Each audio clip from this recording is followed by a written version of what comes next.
G'day folks. Well, over the years we have filmed hundreds of incredibly talented people across the world.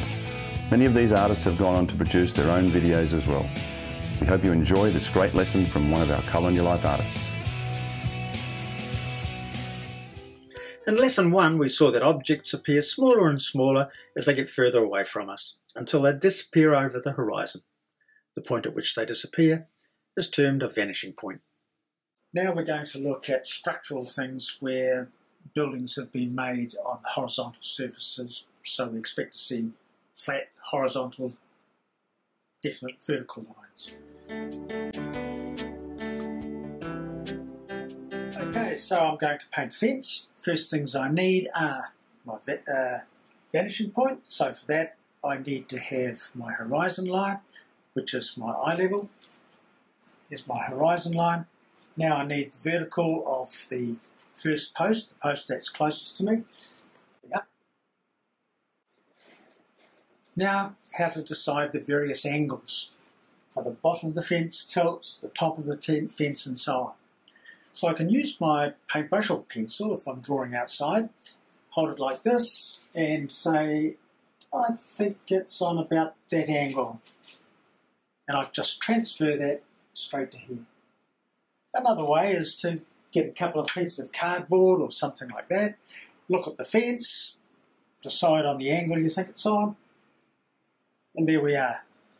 So, having looked against the fence, shut one eye, put this against the vertical pole, run that along the bottom or the top, and then here we go. When we move our viewpoint, then the angle at the bottom of the fence will change. So currently it's in this sort of angle, which, if you imagine a clock face, would be around about 12:30. About 12:30. So we can easily draw a line up here finding our vanishing point. Now, as we change our viewpoint, I move a little further around, the angle has got greater. Let's have a look.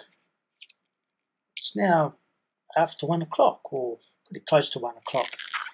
And I continue to move to the right, and I'm seeing more of the fence now, as you can see. I imagine the time, and I think, right, it's around about 1:30. So I imagine 1:30, I can find that angle quite easily on my painting. Let's go a little further.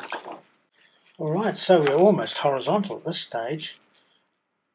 3 o'clock would be horizontal, so 2:30.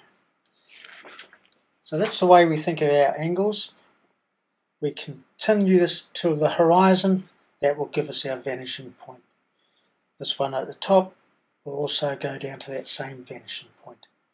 So that seems to be the angle. Let's have a go. Bottom of my fence.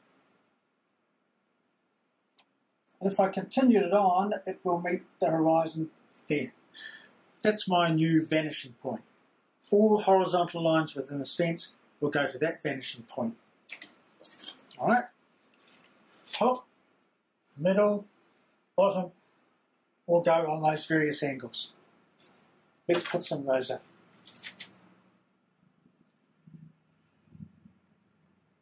Good. The fence is this long. Now, any fence lines within this fence will also go to that vanishing point. So, we've got an imaginary line on here.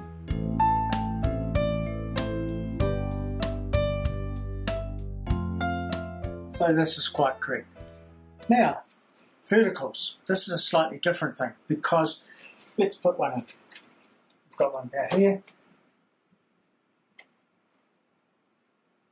And we've got a couple more verticals within this fence. So, as things go towards the horizon, they get smaller and shorter, but also they get narrower.